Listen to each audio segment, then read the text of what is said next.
When I come to you, through my pain, can you see me through? As I walk back toward your way, you come running and I hear you say, welcome home, my child. Welcome home, where you belong. Welcome home, my child, in my arms, forgiven. Welcome home. Hello, welcome. So glad you decided to join me today. I'm Alex Torch Kumpf, and I just want to welcome you home. This is the place you belong. And today we're going to continue our teaching on a series of messages called Messiah. And today we're going to talk about Jesus as our priest. And we're going to divide this into two sections. So next week we're going to continue talking about Jesus as our priest. But today I want to talk about the meaning of covenant, because to understand Jesus' role as a high priest is we need to understand how God works through covenants. And today with me I have something, as I have my marriage license with me. I don't know if you can see it, but it's right there. It's my marriage license, and I'll never forget this day. It was October 22nd, and it was the day I got married, and my wife and I, we've been dating for 8 years. I know some people are like, is it going to be anytime soon? But we finally got married on October 22nd, and, you know, I remember her walking down the aisle and the beauty that just came out of her, and, you know, I remember her coming to me and the pastor putting our hands together, and that day, I made a promise to my wife. I promised her that I will be with her in sickness, in health, for rich, for poor, that there is no other woman besides her in my life, that she is mine and I am hers, that what we made was a covenant. We made an agreement with each other that we're going to be with each other for the rest of our lives, because that's what a covenant is. A covenant is agreement between two parties that they're going to fulfill what each party needs. And so this is how God works with his people. And this is how God worked with the Jewish people, and this is how God works with us today, is he works through the system of covenants. And I want to start off in Leviticus 17:11. And I want to read something really important, because what establishes a covenant with God? And what establishes a covenant with God is blood. And that's what Leviticus 17:11 says. For the life of a creature is in the blood, and I have given it to you to make atonement for yourselves on the altar. It is the blood that makes atonement for one's life. See, that's how forgiveness of sins comes about. Because God made a covenant with people. He said, if you do these things, I will forgive your sins. If you don't do these things, then you're going to be cursed. Your land's going to be cursed. And this is what God said in Deuteronomy, through blessings and curses. And that was an old covenant. So how does blood work in all this? Well, I want to go way back into Genesis, and I want to go to Genesis chapter 15. And in Genesis chapter 15, God makes a promise to Abraham. And Abraham, he's 90 years old, his wife is 90 years old, they never had any children, and God makes this promise to him. He says, you are going to have many descendants, as many as the stars in the heavens. And I'm going to give you a land. And this land is going to be an inheritance to your descendants. And so here's how the story unravels, and we're going to unpack it in Genesis 15, starting at verse 5. So he took him outside, this is God took him outside and said, look up at the heavens and count the stars, if indeed you can count them. Then he said to them, so shall your offspring be. Now jumping down to verse 9. So the Lord said to him, bring me a heifer, a goat, and a ram, each 3 years old, along with a dove and a young pigeon. And the reason why this happened was because Abraham said, how can I know, God, that you're going to keep this promise? I'm 90 years old. I don't even have one kid yet. How do I know you're going to keep this promise? And this is what God said.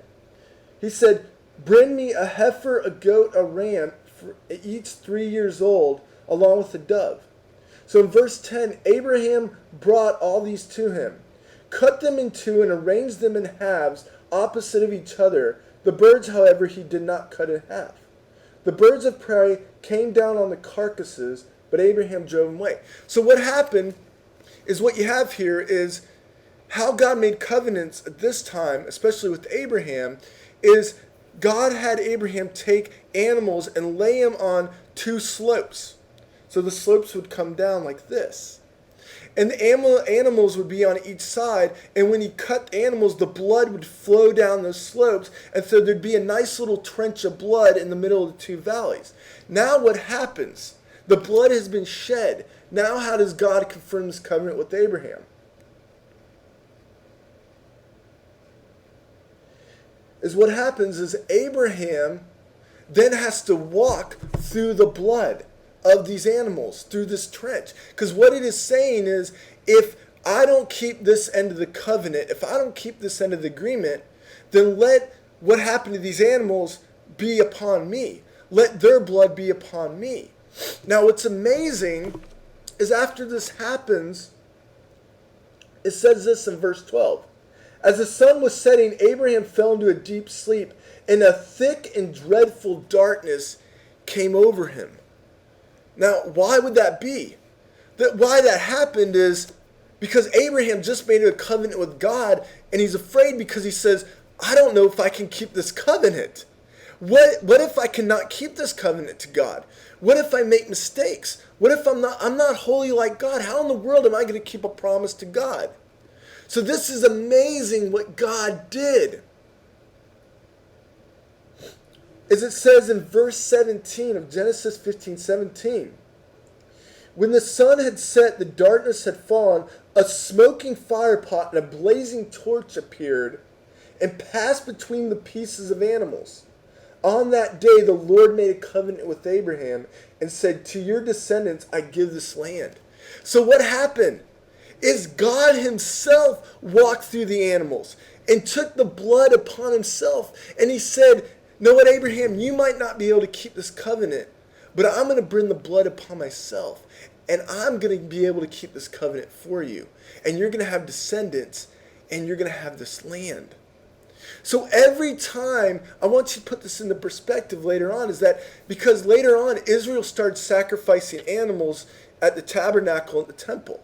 And what happened is every time they would sacrifice an animal, it would remind God of his promise to Abraham that the blood was spilled, that the blood covered the sin, that the blood sealed the covenant. And God worked like this all through history. Every time God made a covenant with somebody, there was blood that was spilled. An offering was made, an animal was sacrificed. In Genesis 3:21, when Adam and Eve sinned, God sacrificed two animals and made clothes. Blood was spilled. When Noah, God made a blood covenant. Because you remember the earth was flooded and everything was wasted away except Noah's family and all the animals in the ark. The first thing that Noah did when he came out of that ark is he built an altar and he sacrificed an animal. And then what it says in Genesis 8:20 is that offering was a pleasing aroma to God. And at that time, God sent a rainbow as a promise to Noah that I'll never flood the earth again. Once again, blood was shed to seal a covenant. With Moses, when Moses brought forth the former covenant, the 10 commandments, and said, Israel, if you follow these commandments, God is going to bless you. If you don't follow them, you're going to be cursed. What did Moses do in Exodus 24:8 is he took blood and he sprinkled it on the people. And it affirmed the covenant of God. And God made a promise with David and said, one of your sons will be an heir to the eternal throne. That you'll always have a son on the throne. But before that, David had an altar and sacrificed an animal. God saw the offering, was pleased with it. The blood was shed as a covenant, and God made a covenant with David. So what does this all mean for us today? What it means is in Jeremiah chapter 31 through 34 is God's going to make another covenant with us and with his people. And it says this in Jeremiah 31:31.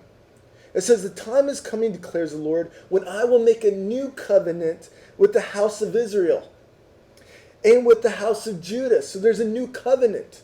So what has to happen? Blood needs to be shed for this covenant. It will not be like a covenant I made with their forefathers when I took them by the hand to lead them out of Egypt, because they broke my covenant, though I was a husband to them. So the old covenant isn't going to work anymore. We messed that up. We as the people of God messed that up. So God has to come with the new covenant. This is the covenant I will make with the house of Israel. After that time, declares the Lord, I will put my law in their minds, and I will write it on their hearts. I will be their God, and they will be my people. No longer will a man teach his neighbor, for they will all know the Lord. Because they will all know me, from the least to the greatest, declares the Lord, for I will forgive their wickedness and remember their sins no more. So here's a new covenant. Now, when did that covenant get fulfilled? Well, it got fulfilled in Luke 22:20, because Jesus is about to go to the cross, and he has one last supper with his disciples, and he takes bread and he says, this is my body. But what he does is he takes a cup filled with wine, and he says this in Luke 22:20. It says, in the same way, he also took the cup after the supper and said, this cup is the new covenant established by my blood. It is shed for you. So the crucifixion, where Jesus became the Lamb of God, he shed his own blood to establish a new covenant that Jeremiah prophesied about hundreds of years before Jesus showed up. Jesus then rose to the dead, and he returned to heaven to work in the office of the high priest. So what does this mean for us today? What do we need to take home? Well, in Romans 12:1, it says something really interesting. And you might know this, you've probably come across this before. But Romans 12:1 says this. It says, therefore I urge you, brothers, in the view of God's mercy, to offer your bodies as living sacrifices, holy and pleasing to God. This is your spiritual act of worship.